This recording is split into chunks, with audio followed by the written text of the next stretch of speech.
Tomodachi Konnichiwa channel, YouTube channel, Mel Amores Aberhido. Toroko onegaishimasu. Domo arigato. What's up mga insan? For today's vlog, gagawa tayo ng cassava cake. Cassava cake ay may dalawang bahagi. Una, gagawa tayo ng butter, and then pangalawa, gagawa tayo ng toppings. So, ang mga kailanganin natin guys, mga insan, dalawang grated cassava cake or dalawang grated cassava, 16 ounce, equivalent to 1 pound, 1 pound. So, 2 pound, almost 1 kilo yan guys. And then, meron tayong vanilla. Kayo na ang bahala, pure vanilla bang gagawin nyo or yung ibang klase. Meron tayong coconut milk, any. Tapos, 3 fresh eggs, isang latang condensed milk, isang evaporated milk, 1 cup sugar, white sugar, and meron tayong Eden cheese. Disclaimer, wala pong tayong nagbibigay sa atin ng ito lang yung ginamit namin, at saka unsalted sweet cream butter na mabili sa Costco kung nandito kayo sa California or sa US. So ayan guys, ipapakita ko mamaya-maya yung kung paano natin ginagawa yung una yung butter and then pangalawa yung toppings.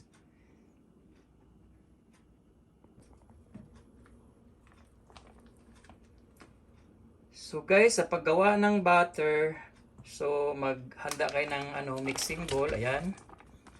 Ilagay sa isang mixing bowl na tama-tama ang laki. Ilagay yung dalawang grated cassava,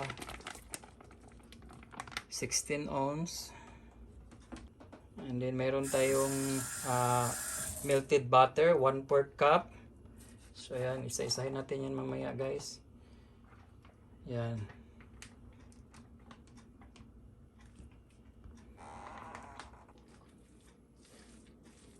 So guys, ang isunod po natin, pagkatapos natin nalagay yung dalawang 16 ounce na grated cassava, isunod na natin yung melted butter na 1/4 cup. Yun guys. Simple lang guys, mix up lang natin lahat. Hindi na tayo maglagay-lagay ng 1/2 na cup na iba, isunod-sunod na natin lahat-lahat para maganda yung resulta sa ating cassava cake. Napakalambot guys, napakasarap, hindi matamis, tamang-tama lang. So ang isunod nating ilagay guys, itong 3 fresh eggs sa ating butter. Ayan guys, ilagay na natin yung 3 fresh eggs. Pagkatapos ng butter. Basta ihalo lang nyo guys ng maayos para ma-mix up yung mga ingredients. Para magkaroon tayo ng masarap na cassava cake. So, ang ating isunod guys, yung 1 cup na white sugar guys. Ayan guys. 1 cup sugar. Halo lang ng halo guys. Mga insan, halo lang ng halo para magkaroon tayo ng masarap na cassava cake. Kahit i-rate pa natin, hindi talaga siya titigas. The more siya na matagal na ilagay sa rip, mas lalo siyang masarap guys. Ayan, mix up lang ng mix up. Ang sunod, lagyan natin ng 1 teaspoon na vanilla. Ayan guys, 1 teaspoon vanilla. Tapos, ganon din, as usual, i-mix nyo lang. Mix ng mix guys. Ayan. Mix nyo lang ng mix. Hanggang sa kompleto siyang mahalo. Ayan. So, sunod nating ilagay ang 1 whole condensed milk. In fairness, hindi talaga siya matamis. Baka sabihin nila matamis. Subukan nyo na lang guys. Subukan nyo na lang. Paki na lang. para maano nyo kung talagang masarap siya tsaka malambot. Kahit i-rate nyo pa. Kahit any na brand ng ano ha, ng condensed milk or evaporated or any brand of coconut milk. So guys, ang isunod nating ilagay ay yung 3 tablespoon na cheese or optional. Nasa sa inyo na yun kung maglagay kayo hindi. Basta ang ginamit namin Aiden cheese. Disclaimer lang po, hindi po kami sponsored ng Aiden cheese or company ng Aiden cheese. Basta kung ano, kahit anong cheese ang gusto nyong ilagay, basta mga at least 2 or 3 tablespoon na cheese. Para sa butter nyo paggawa ng cassava cake na masarap. So ganun lang din guys, mix up lang ng mix up. So guys, isunod na natin yung evaporated milk kahit anong brand. Ayan guys.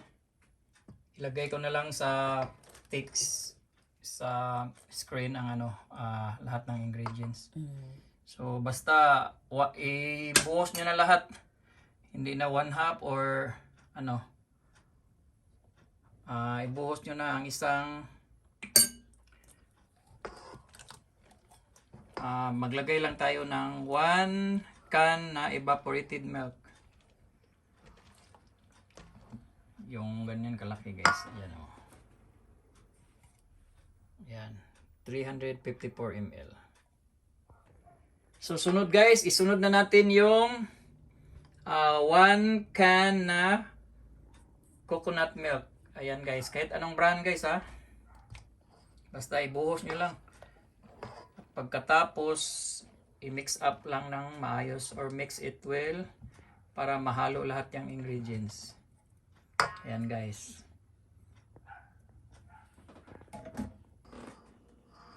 So guys, ayan na guys. Nahalo na natin lahat ng mga ingredients sa mixing bowl. Pagkatapos natin mahalo lahat, mag-prepare tayo ng baking pan. Kahit anong gagamitin nyo, pwedeng glass na Pyrex. Or yan, at tapos ilagyan natin ng butter. Ayan na guys, lagyan natin ng butter. Gigrease lang nyo ng butter. Pwede naman siguro oil. Pero mas prepare kami na yung nilagay natin na pang grace, yung lang butter. Ayan. Yung lahat ng sides guys sa loob ha. Lagyan nyo lang ng butter. Ayan, i-grease nyo lang ng butter. Bago nyo ilagay yung na mix up na natin na lahat ng ingredients. Ayan guys. So after nating nag-grease yung natin guys, baking pan. So isa lang na natin lahat yung yung ating butter. Ayan guys. And then before I forget, kailangan nating i-preheat natin yung oven natin kaya guys ha, kahit yung ginamit naming oven ay ipapakita ko mamaya. I-preheat natin ng may automatic naman siya na preheat. Usually mayroon mga 10 minutes I think. Ayan. So ayan guys, after na natin na nalagay yung guys, na mix natin na butter sa ating baking pan. So ipi-preheat na natin guys yung natin na lutuan natin na electric oven. So ayan guys, papakita natin yung electric oven guys. I-set up lang ng 325 degree Fahrenheit. So ayan guys, 325 degree Fahrenheit. Then ipi-preheat lang po natin. Ayan. So ayan guys, na-preheat na natin yung ating electric oven. So ilagay na natin ang ating cassava cake. Dahan-dahan lang guys ha. Ayan guys. I-check nyo lang guys. Basta sa pagluto namin or pagluto ko 30 minutes. Then pag natapos 30 minutes ulit. So ayan mga insan. Luto na ang ating cassava cake after 1 hour. Pag-bake natin. So lagyan na natin ng toppings. Ayan guys. So ipapakita ko na lang sa iyo or ilagay ko na lang kung paano natin ginawa yung toppings. Basta kailangan nyo lang ng 6 na egg yolk, then 1 condensed milk and 1 coconut milk. Combine nyo lang hanggang sa maglapot-lapot na siya. So yan na guys, nilagyan na natin. And nilagyan natin ng ito. Lagyan natin ng cheese mamaya sa top. Tapos ibalik natin ng electric oven mamaya. So after na natin nalagay yung toppings guys. So lagyan natin ng cheese sa ibabaw. Tapos ibalik natin sa 325 degrees Fahrenheit pa rin. Tapos iano natin ng mga 10 to 15 minutes. Yan dyan. Lagyan na yun ng grated cheese. 18 cheese, mas masarap guys. Mga insan. So yan mga insan, mga lodi. After na nating nilagay lahat yung cheese sa ibabaw ng ating cassava cake, ilalagay natin to ulit sa 325 degrees Fahrenheit for 10 minutes. Check it out. So ayan guys, na-preheat na natin ulit ng ang ating oven nga pala guys. So bago ko makalimutan, mega love shoutout nga pala kay Tita Susan Ignacio and to her family circle. Merry Christmas and advance Happy New Year Tita Susan Ignacio dito sa Southern California. And dito na po yung request mo tita. So ayan guys, mga insan, same thing, sinid natin yung electric oven natin ng 325. So nilagyan na natin ng toppings and then sit for 10 minutes. Check it out. So ayan na mga insan. So after 10 minutes na nilagay natin yung toppings, nilagay natin sa electric oven. So ito na yung request mo, Tita Susan Ignacio and family. Mega love shoutout dyan sa Alhambra, Southern California. Ito na po ang inyong request na cassava cake. Super yummy, delicious, and delicious cassava cake. So ayan guys, mag-testing tayo. Tingnan natin kung okay ba yung natin. Luto.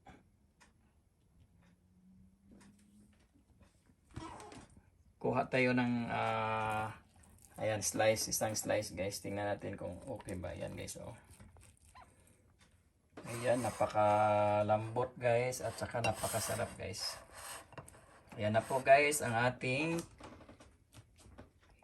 yummy cassava cake.